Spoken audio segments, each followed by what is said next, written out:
Okay, HTML head, then title, title name, और फिर title को हमने क्लोज कर दिया है। क्लोज करने के लिए मैंने आपको बताया था कि we need only forward slash. We have two slashes in a keyboard, first is backward slash and another one is forward slash.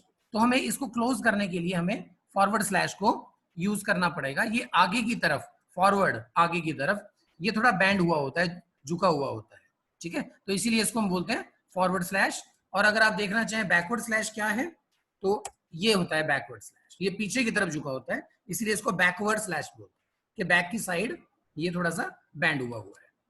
Okay, now come back to the point. After that we have to close the head tag and body start.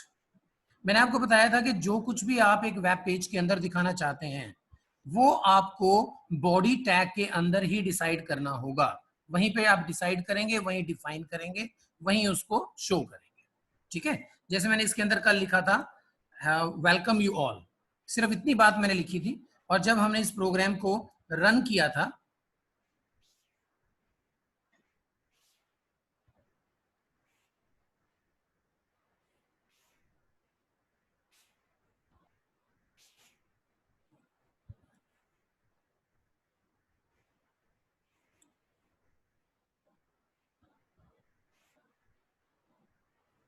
ये आ गया। जब मैंने इसको run किया था तो यहां पर ऊपर आप देखेंगे कि यहां पर तो टाइटल के अंदर जो आपने लिखा था वो आ गया है नाम, और नीचे इसकी आउटपुट आ गई है। सिर्फ यही चीज हमने वहां पर लिखी थी और इससे ज्यादा हमने कुछ नहीं लिखा। अब हम इसी के अंदर और नई कमांड सीखेंगे। जैसे मैंने कल आपको बताया था कि आपने किसी भी तरीके से आपने इसको क्लोज नहीं करना है, इसको आपने मिनिमाइज रखना है ताकि आपका टाइम बच सके। उसके बाद स्टार्ट करते हैं। अब हम सबसे पहले कमांड हमने सीखनी है, पहले हमने सीखा बैकग्राउंड कैसे चेंज करते हैं। अब हम इसके अंदर जो कमांड सीखने वाले हैं उसको बोलते हैं पैराग्राफ टैग। यानी अगर आपको अपने वेब पेज के अंदर कोई पैराग्राफ लिखना है तब आप वो पैराग्राफ कैसे लिखेंगे, उसके लिए बहुत ही सिंपल टैग है। मैंने आपको बताया था कि HTML के अंदर we need only initial words of any tag. We don't need to write complete name of it. जैसे पैराग्राफ के लिए we need only P, that is paragraph, ठीक है। और पैराग्राफ के अंदर आप कोई भी कुछ भी ऐसा वर्ड जो है, मैं देखता हूँ कुछ मेरे पास रिटर्न मटेरियल अगर पड़ा हो कहीं पे, तो अगर वो मुझे मिल जाएगा तो मैं आपको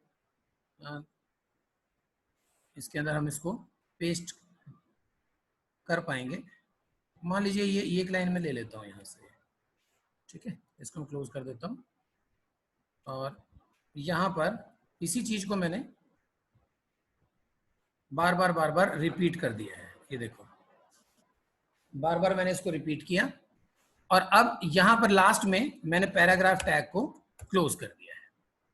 ये क्लोज करने के बाद मुझे सिर्फ क्या करना है, फाइल में जाना है, सेव करना है, राइट। सेव एज नहीं करना है। सेव और सेव एज के अंदर वैसे आपको मालूम है, now you are in 10th, ये बात बहुत बार डिस्कस हो चुकी है, but I would like to repeat because it is very important. It is very important. इसके अंदर क्या है कि सेव जब हम करते हैं तो पहली फाइल के अंदर जो भी हमने चेंज किया है वो सेव हो जाएगा। सपोज इस फाइल का नाम हमने लिखा है 10th2020। इसके अंदर ये जो मैंने लाइन अभी ऐड कर दी है, इसके बाद अगर मैं सेव कर रहा हूं, it means I want to save the new content with old content, but with the same name. Name change नहीं मैं कर रहा हूं यहाँ पे। लेकिन अगर मैं यहाँ पे अगर फाइल पे जाके मैं सेव एज कर देता हूं, तो then in this condition it will ask about the name.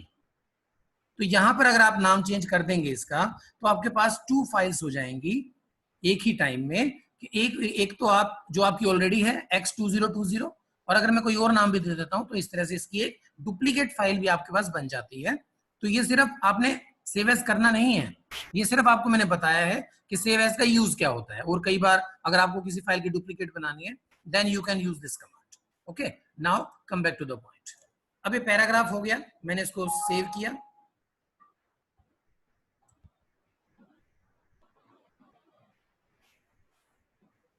File पे हम जा रहे हैं,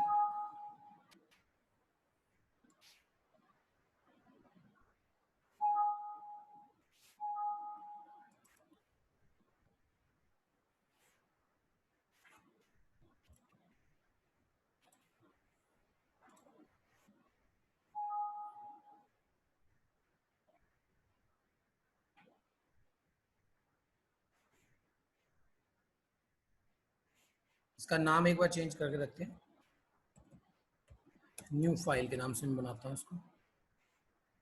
ओके, अब हो गया सेव न्यू फाइल के अकॉर्डिंग, और अब इसको यहां से हम ओपन करेंगे।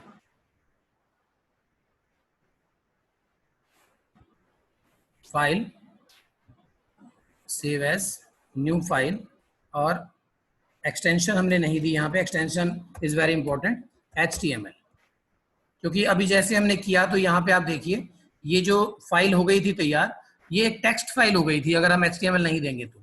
अब हमने किया HTML, सेव किया है। अब उसी फोल्डर में जब हम जाएंगे तो आप ये देखिए, अब ये दोनों फाइलें आपको मिल जाएंगी यहाँ पर। ये आपकी टेक्स्ट फाइल है, और ये इसके साथ अब हम आउटपुट करेंगे इंटरनेट एक्सप्लोरर के साथ।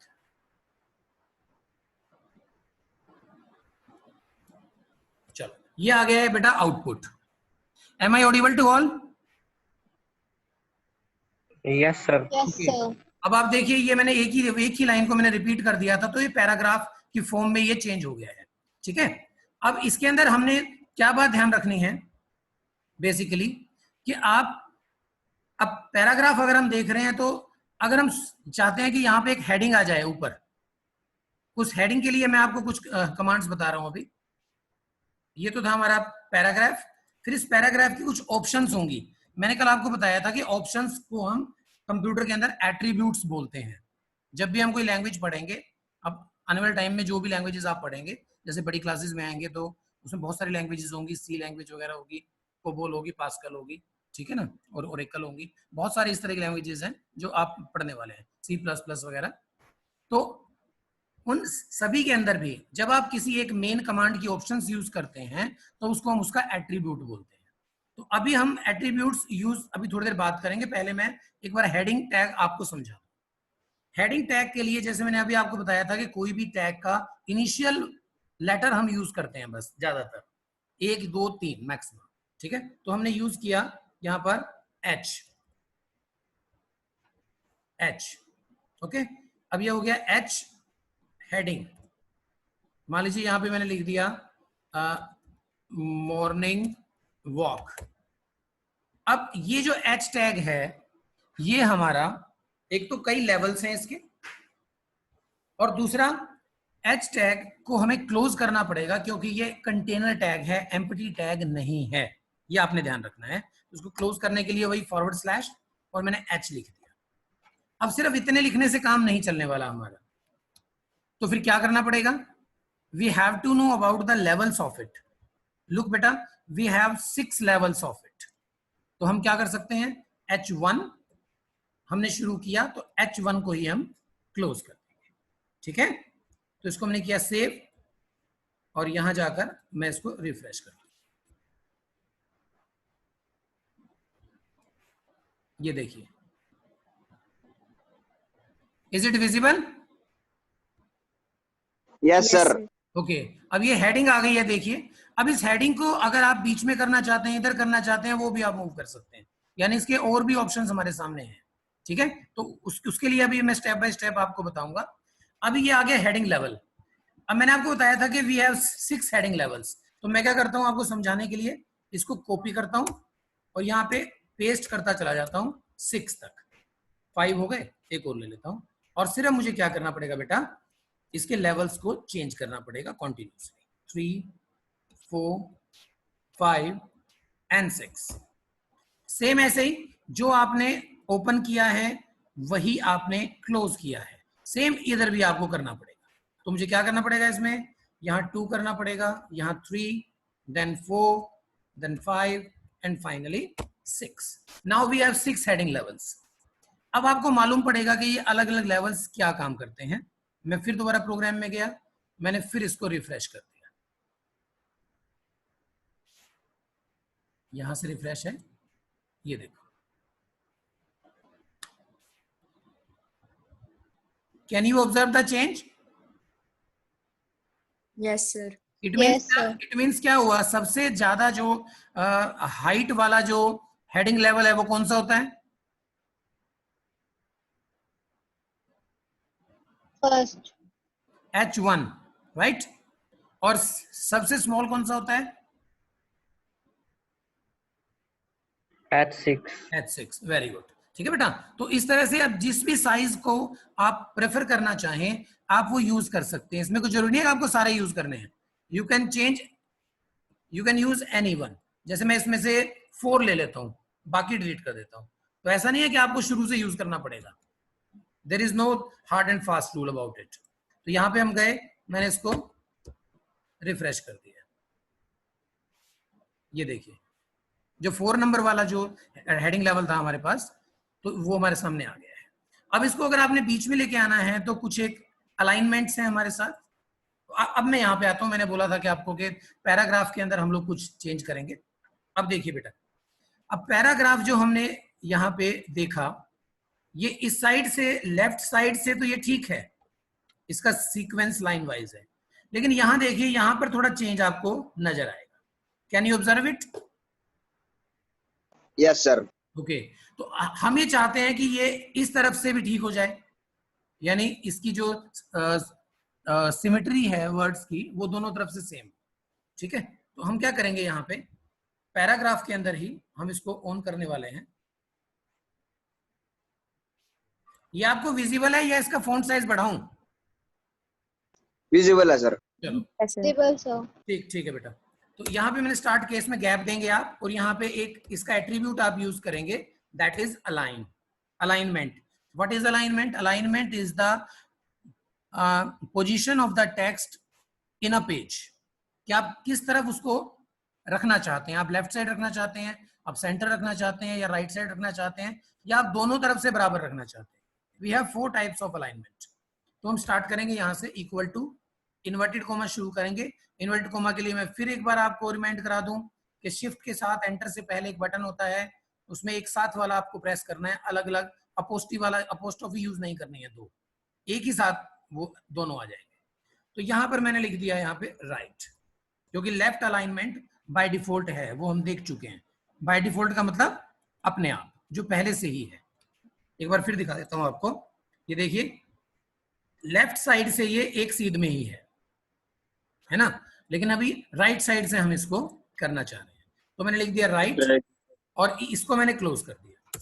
लाइन नीचे ले आता हूं, मैंने इसको सेव किया। मेन टैग क्लोज हो चुका है पहले ही। कभी भी जो मैं बात बोल रहा हूं उसको ध्यान से सुनिए आप। In any circumstances no need to close the attribute, we have to close only main tag. और इस एट्रीब्यूट का नाम है अलाइन, और इसका मेन टैग है पी यानी paragraph.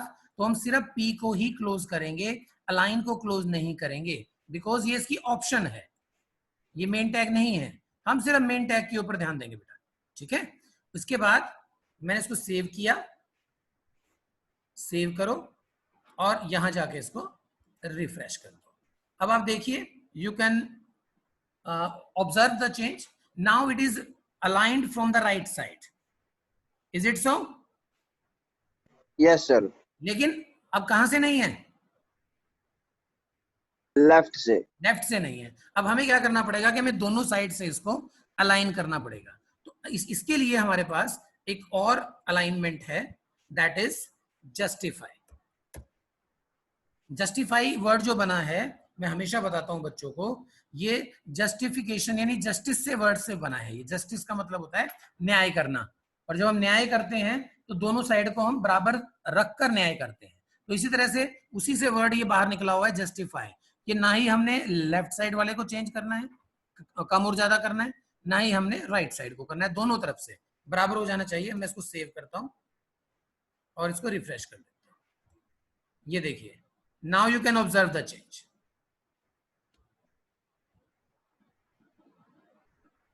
Is it okay? Yes, sir. Good.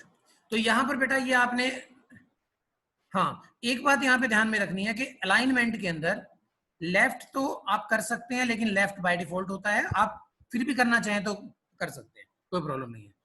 आप लेफ्ट कर सकते हैं, आप राइट कर सकते हैं, आप जस्टिफाई कर सकते हैं। लेकिन जहां तक सेंटर करने की बात है, सेंटर के अंदर आपको अलग से ये टैग लेना पड़ेगा, जो कि आप अलाइनमेंट में यूज नहीं करते हैं। तो इसके लिए मैं क्या करता हूं, पहले तो मॉर्निंग वॉक वाले को ही सेंटर में ले लेता हूं। इसको टैग बनाइए,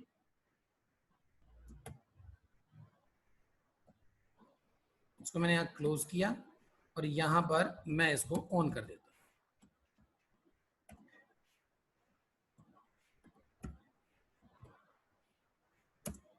अब ये कमांड क्या करेगी, कोई बताएगा बच्चा?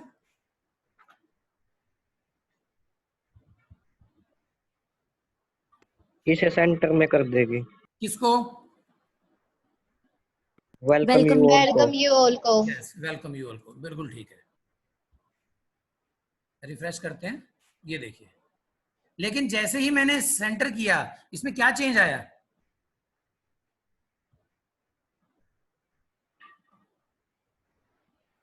इसमें क्या चेंज आ गया, कोई बताएगा? सेंटर में दोनों तरफ से सेम गैप, हाँ, दोनों तरफ से सेम गैप आया सर। नहीं वो तो ठीक है, दोनों तरफ से तो आएगा ही सेम गैप, लेकिन ये पहले जो वेलकम यू ऑल था, ये एक तो सेंटर में आ गया, दूसरा इसमें क्या चेंज आ गया? अब आपको ये नहीं लग रहा है कि बिल्कुल इसी टेक्स्ट जैसा बन गया? ये देखिए, जब आपने हेडिंग लेवल लिया था, हेडिंग लेवल कहां गया इसका? नहीं है ना यहाँ पे, देख रहे हैं आप? अभी हमने लिया था ना H1, H4 किया था इसको हमने, वो हमने वहां से हटा दिया है, H4 करते हैं इसको और यहां पर H4 को क्लोज कर देते हैं। ये देखिए, पहले डार्क था ये, क्योंकि जैसे मैंने इसमें हटाया था, मैंने उसके हेडिंग लेवल्स को रिमूव कर दिया था। आपने ऑब्जर्व नहीं किया वो बात। लेकिन अब इसको अगर, क्योंकि हेडिंग जो होती है it should be in bold, थोड़ा डार्क होना चाहिए, थोड़ा बड़ा होना चाहिए, अलग लगना चाहिए। तो अब यहां तक अगर कोई प्रॉब्लम है आपको तो you can ask any question, otherwise we should move.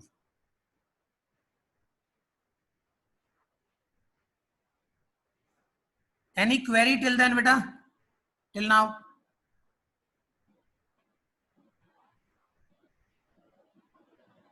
M I audible? Yes sir. हाँ बेटा, यहां तक कोई प्रॉब्लम है? No sir. Okay, let's move. अब हम बात करेंगे फॉन्ट की। अब ये तो, क्योंकि देखो वेब पेज में कमांड्स तो बहुत कम मिलेंगी आपको, लेकिन उसकी ब्यूटिफिकेशन के लिए, उसकी फॉर्मेटिंग के लिए we have so many commands. उसके लिए हमें बहुत सारा काम करना पड़ता है इसके अंदर। अब हम क्या करना चाहते हैं कि हम इसका फॉन्ट स्टाइल चेंज करना चाहते हैं, या इसका फॉन्ट स्टाइल यानी लिखाई का स्टाइल, हम इस राइटिंग को चेंज करना चाहते हैं। तो इसके लिए मुझे क्या करना पड़ेगा, इसके अंदर मुझे एक और फॉन्ट लेना पड़ेगा। उस फॉन्ट का नाम है, सॉरी, उस टैग का नाम है फॉन्ट। फॉन्ट के अंदर फॉन्ट कभी भी अकेला यूज नहीं होगा, इसके टाइप्स, टाइप्स को क्या बोलते हैं? देखें किस बच्चे को याद है? एट्रीब्यूट्स। वेरी गुड, एट्रीब्यूट्स बोलते हैं। किसने बोला ये, कौन बच्चा है?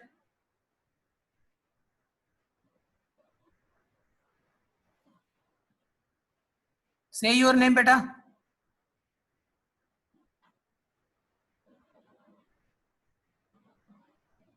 ओके, सर छवि। छवि, वेरी गुड छवि, गुड बेटा, गुड रिस्पॉन्ड। ओके, फॉन्ट के अंदर बेटा कभी भी हम अकेला फॉन्ट यूज नहीं करेंगे, अकेले टैग को यूज नहीं करेंगे। It should be used with its attributes. और इसका पहला एट्रीब्यूट्स जो है वो आपके पास है फॉन्ट फेस। फेस मीन्स कि ये कौन सा फॉन्ट आप यूज करना चाहते हैं। अब वो फॉन्ट यूज करने के लिए आपको फॉन्ट के नाम याद होने चाहिए, ऐसा जरूरी नहीं है। आप कहां से ले सकते हो? अब फॉर्मेट पे जाइए और फॉन्ट पे चले जाइए, ठीक है? यहां पर ये देखिए कितने सारे नाम हैं। जो भी फॉन्ट आपको करना है, उस फॉन्ट का डिजाइन आप सिलेक्ट कीजिए, कोई भी। मान लीजिए मुझे ये वाला डिजाइन पसंद आया, ये ऊपर नाम आ गया देखो इसका। यहां से इसको सिलेक्ट करना है, यहीं पर ही राइट क्लिक करना है, यहीं से ही कॉपी कर लेना है और इसको क्लोज करके, और यहां पे आके इन्वर्टेड कोमा तो लगाना ही पड़ेगा आपको, हमेशा लगाना होगा, और यहां पेस्ट कर दोगे, ये इसका नाम आ गया। यहां से फॉन्ट मैंने शुरू किया, इसका नाम है सिंजल। और कहां मुझे इसको बंद करना है ये मुझे बताना पड़ेगा, क्योंकि फॉन्ट अगेन हमें सिर्फ फॉन्ट को क्लोज करना है, फॉन्ट फेस को क्लोज नहीं करना है, क्योंकि मैंने आपको अभी बताया कुछ देर पहले कि हमें मेन टैग को क्लोज करना होता है, ना कि उसके एट्रीब्यूट्स को। ठीक है बेटा, अब इसको सेव करो, फाइल में जाके सेव कर दो और यहां जाके रिफ्रेश कर दो। I think it is has some problem. Let me check.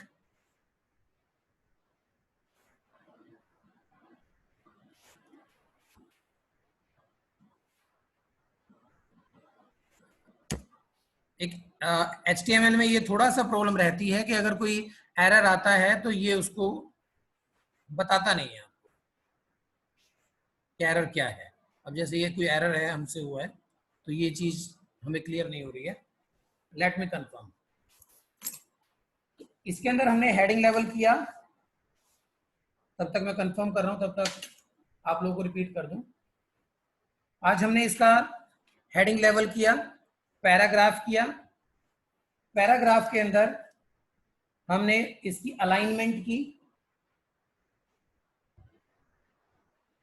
Alignment के अंदर हमने 3 तरह की अलाइनमेंट तो उसके अंदर ही की हैं, और बाकी अलाइनमेंट जो एक अलग अलाइनमेंट है सेंटर अलाइनमेंट, वो सेंटर अलाइनमेंट हमने अलग से एक टैग बना के की है, क्योंकि मैंने आपको बताया था कि सेंटर अलाइनमेंट जो है वो ऐसे यूज नहीं होती है। बाकी ये फॉन्ट फेस हमारा यही होता है, कुछ इसमें एरर है तब ये हो नहीं रहा। मैंने कमांड क्लियर कर दी है, चेक किया है, इसको बाद में बात करते हैं इसके बारे में, क्योंकि यही होता है। इसका फॉन्ट साइज हम लोग करके देखते हैं एक बार। फॉन्ट साइज मान लीजिए इसको दे देते हैं हम 7।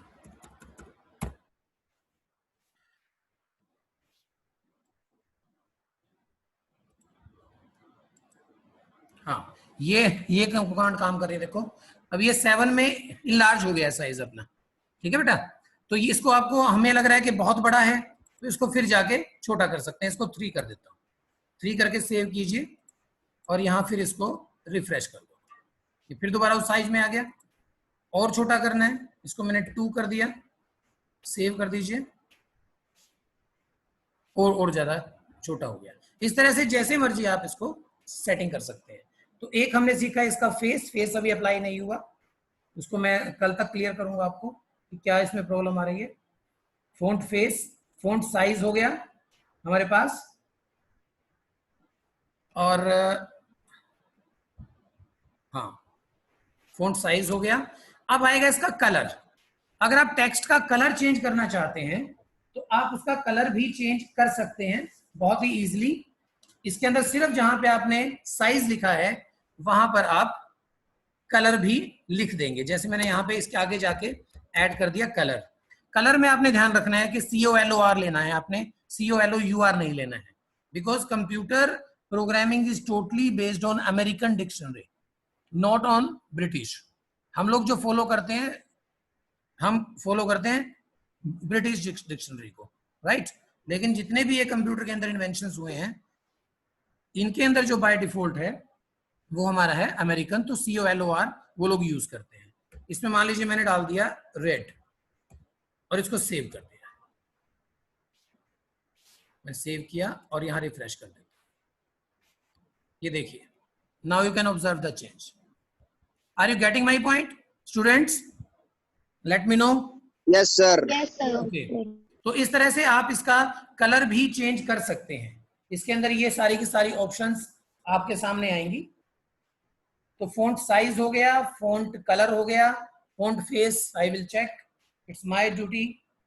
और इसके अंदर जो मैं आपको और इसके अंदर कुछ करा सकता हूं आज के दिन, that is background. Yes, it is important. Suppose you are very much fed up with yellow color as a background and you want to insert any picture behind it, right? Then you can change. तो वो change हम कहां से करेंगे? दोबारा इसमें जाइए, यहां पर जैसे आपने किया बैकग्राउंड, तो बैकग्राउंड के लिए जो हम यूज करेंगे वो पूरा का पूरा फॉन्ट हमें पूरा का पूरा ये बॉडी के अंदर ही हमें यूज करना होगा। इसको मैं हटा देता हूं क्योंकि एक टाइम में एक ही चीज यूज होगी, या तो फोटो यूज होगी या फिर इसका कलर यूज होगा। बाकी अगर बीच में आप फोटो छोटी कर देते हैं तो आप यूज कर सकते हैं, उसको मैं बाद में बताऊंगा। तो यहां पे आपने सिंपली लिखना है बैकग्राउंड, ठीक है बेटा। और यहाँ पे इक्वल टू शुरू करेंगे, सेम वैसे ही इन्वर्टेड कॉमा शुरू करेंगे, और फिर उस फाइल का नाम आप देंगे यहाँ पे, जो फाइल आप एज ए बैकग्राउंड फोटो जो आप लगाना चाहते हैं। तो हम देखते हैं इस कंप्यूटर के अंदर पिक्चर्स में जाके, यहां से मान लीजिए मैं मान लीजिए ये फोटो ले लेता हूं। इस फोटो का नाम मुझे राइट क्लिक करना है, कॉपी करना है और इसको उसी जगह पे लाके पेस्ट करना है जहां पर ये फाइल हमारी पड़ी हुई है। उसका फायदा क्या रहने वाला है मैं आपको बताऊंगा अभी। ये आ गई है फाइल। इस फाइल का नाम आपने देख के नहीं लिखना है, इसको कॉपी करना है। कहां से? आप जाओगे राइट क्लिक करके प्रॉपर्टीज, और ये इसका नाम आ गया है। और साथ में ही आपने देखना है कि इसकी एक्सटेंशन क्या है। इसकी एक्सटेंशन क्या नजर आ रही है आप लोगों को, बताओ जरा।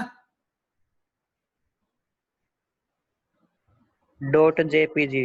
Very good, .jpg। तो इसको याद रखना है और इस नाम को आपने कॉपी कर लेना है, क्योंकि अगर नाम में जरा सा भी चेंज हुआ तो ये फाइल ओपन नहीं होगी बेटा। इसको मैंने क्लोज किया, यहाँ पे इसको मिनिमाइज कर देता हूँ, और यहाँ पर हम लोग थे, इसको मैंने पेस्ट कर दिया .jpg और इन्वर्टेड कॉमास क्लोज।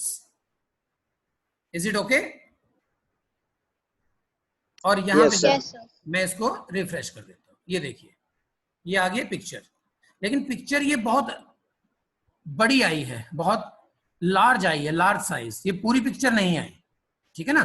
तो अगर आपको इस तरह से काम चल जाता है तो ओके। अगर आपको लगता है कि इतनी पिक्चर से काम मेरा तो हो जाएगा। If you want to reduce the size then you can do it also. सिर्फ इसी के अंदर ही आपने क्या करना है, आपने इसके अंदर लिख देना है विड्थ। ये मैं देखो, ये मैं बॉडी टैग के एट्रीब्यूट्स यूज कर रहा हूं लगातार। इसकी ऑप्शंस, विड्थ आपने डाल दिया मान लीजिए 50%, 50% you want to reduce it. और यहां पे हम क्या कर देंगे, इसका हाइट।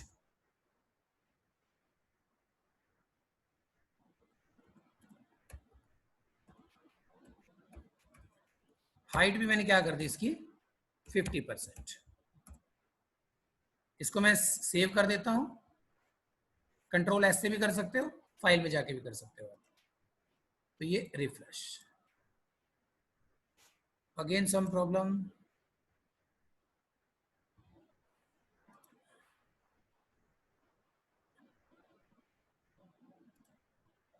ये हाइट की स्पेलिंग ठीक लिखा है मैंने, ठीक ही लिखा है।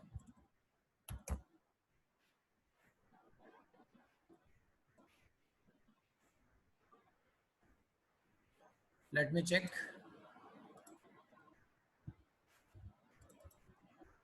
It's not working again. चलो लेट इट बी। वैसे आप इसको रिड्यूस कर, ये स्टाइल यही होता है, इसका तो तरीका यही है, कुछ ना कुछ एरर हो सकता है। तो ये आज के काम में मेरे ख्याल से इतना अपना बहुत रहेगा। अदरवाइज कल हम लिंक वगैरह के बारे में बात करेंगे, उसके अंदर थोड़ा कल मेंस के जब भी आपका पीरियड होगा। आपको नया टाइम टेबल मिला है अभी तक बेटा? Have you got new time table? No sir. Okay. और उन्होंने एक मिनट,